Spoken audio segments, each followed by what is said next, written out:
The NAACP at the University of Pittsburgh, a black woman in the Cathedral of Learning. I was explaining to them what the meaning about this at Island's organizational tactics were conclusively. And she disdained me and mocked me. And I said, I'm warning you, if um, you don't recognize this peril, we're going to be in bigger trouble than if you do. But she cut me off at the word warning and said, oh, you're warning me. Like as though it was a threat to try to get help before COVID-19. Now, this person I don't think was in cahoots, but it was typical of the mentality. And there were people in the climate change movement who would have read it as a threat to try to get warning before COVID-19. Similarly, the University of Pittsburgh back in the 80s, when I was trying to get ahead of the Flame Over Africa movement, said I was interfering with race politics and insulting Reagan. I was trying to get ahead. It was a threat to them that I would try to put a stop to the fossil fuel gluttony in the 80s because they needed that for momentum to get people over the hurdle of AIDS and get in place and ready for COVID-19. And this is all because of the good kind of blacks who believe in churchly morality. Well, that's a fine message. That's a fine message. So you just wait your turn while I make sure all of my homies on the block or where the people telling them otherwise are the ones behind the attacks. In other words, the ones playing miscreancy from UW dialectical about sexual liberation and sexual freedoms are the ones who are behind the biological warfare attack. If you don't mind, I'm just going to explain the situation, my homies. Thank you. Now, we've recently heard a lot about Greta Thunberg and her particular puppet master, David Attenborough, who you might not know was had the honor of having the oldest predator on Earth named after him. It's an Edgar Cayce show. In a book about both Richard Attenborough and Edgar Cayce, they talk about his zodiac. Well, that's what Penis has been doing. Penis Gabriel with Attenborough is playing a zodiac killers for the oligarchs, for the oligarchs. Now there are three themes: the leapfrog oligarchs. Go on behind the scenes. They came out of Hollywood, and back in World War One, they started theorizing about the fourth dimension. Now it's more like the man behind the curtain and the Wizard of Oz. There was the theme of the fourth dimension that gave them their secrecy and made them super imaginative. You know, the idea of a cloak and dagger show where Hollywood fakes reality under the hand of Disney and Sergei Eisenstein.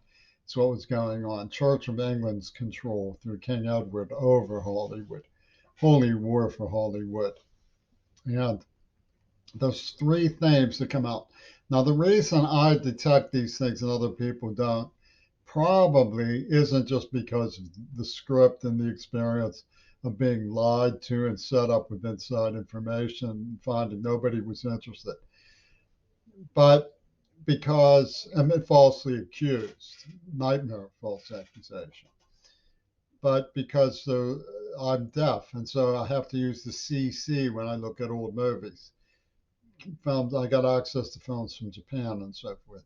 There's basically three themes. One, it's that both Hitler and Lenin really escaped, and they fused their identities into something they call Casper. So that's one of the themes, the Houdini theme, the escape tactic, the fake reality tactic. Another theme is the death of John Kennedy by Hollywood. That's a very important part of it, the Axis revenge. That's an integral to Casper. Okay, so then there's two versions, Pussy Ball, which was clocked to the AIDS attack. It's in all of the script writings. It's in all of the film clips. Two versions, Pussy Ball is the second very important aspect of the operation involving the fake death and the fusion into Casper, the murder of Kennedy, and then two versions Pussy Boat Clark to the AIDS attack. So we see is an attempt to riddle me this, so to speak, by cut and paste techniques, a fusion of Hollywood entertainment systems engulfing objective journalism and striking out objective journalism and saying you may not tell the truth about this very singular plan by the Europeans. Meanwhile, their allies on the left, like Michael Foucault and Noam Chomsky, whose writings with Z magazine originate from the same place, Woodhull, Massachusetts, as where JFK Jr.'s plane came down and the letters from the Israeli who wrote the Texas School Book came from. What you find from these left-wing props for Trumpy Tune and the mania of their arc of colors show is that they play fast and loose with the form of some of them are actually immoralists like Foucault.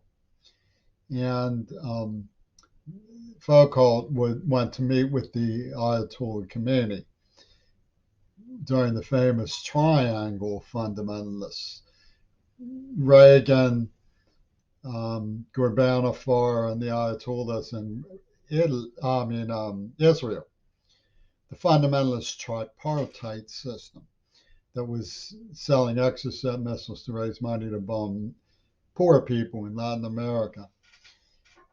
What you see is that Ayatollah Khomeini met with this immoralist. So the moral met with the immoral. The super immoral met with the zealots in this system of purge. Now, that's another very important theme that comes through. The people who encouraged, who said, no, sex is fine. You don't have to worry about sexual morality. Were the ones behind the attacks. They were creating lemmings. That's what John Lennon did. He got all the lemmings to follow him, running after them the edge of the cliff so fast they couldn't stop. And then he was beamed up at the last minute and they fell over. And ever since, they have said he stands with Ronald Reagan. Zappa said these were icons of the celebrity superstate. They're the ones who really matter. These other people, and you can tell because when you tell people the truth, Zappa comes up and says, "No, we don't like the truth, do we?" No, we don't like the truth. Get rid of the truth. And these are the fine themes that you find in the Hitler-Reagan semiotic literature that I've developed hundreds of examples. I mean, I just found another film last night, Arc of Triumph. It's just riddled with all of the same themes and imagery. Yes, imagery. Facial nerve injury, the imagery of plastic surgery. The theme of he thinks I'm dead when I'm really not. Some things happen, other things don't happen. You think they didn't, but they did. You think they did, but they didn't. This all harks back to the Paul is dead clue game.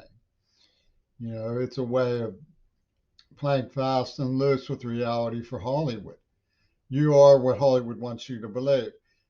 The Outer Limits says, oh, we take control of your TV set. Well, the star of the premiere episode of The Outer Limits, Cliff Robertson, starred as JFK in PT-109, and he went to the World Trade Center to watch. He was flying in a private plane when his call rammed the buildings. He also was in the premiere episode of The Outer Limits, which was postponed for Kennedy's state funeral. We now take control of your TV sets.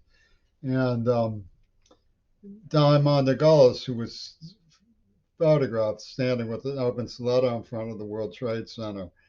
The anthrax lady released anthrax. Her gang released anthrax just as they released AIDS. and they get to laugh because they represent the John Lennon estate too. Those are the facts. You can't disentangle yourself from those facts. And the reason why Paul McCartney says Lennon's disappearing act was like losing a soccer buddy was because he got a better deal from the Axis than he did from the Allies. He's just playing for a different team. That's all. That's what these leapfrog oligarchs are doing. That's what they believe in. That's where it comes down to with these super flying freaks and the super flying freak show.